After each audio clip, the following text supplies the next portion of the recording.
Hello everyone, welcome back to our channel Login Aid. In this guide video, I will show you how to log in Kraken account. So first of all, launch open Kraken application. If you do not have this application, you can download it from Play Store and App Store. You can see over here Kraken application has been opened. Initially, you'll be led to this kind of interface. At top left corner of your screen, you'll be able to find the profile icon. So simply tap on it. Now you'll be led to this kind of interface.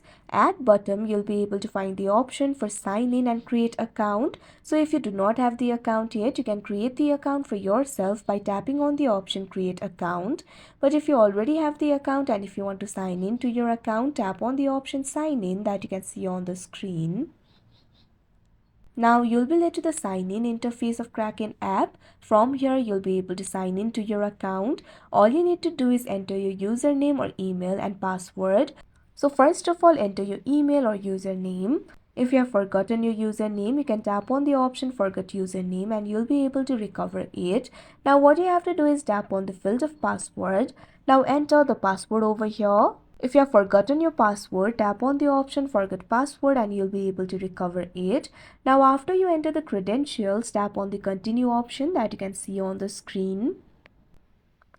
Now you can see over here, you'll easily be logged into your account. So that is how you log in Kraken account. I hope you found this video helpful. Thank you for watching. Make sure to like, share and subscribe to our channel.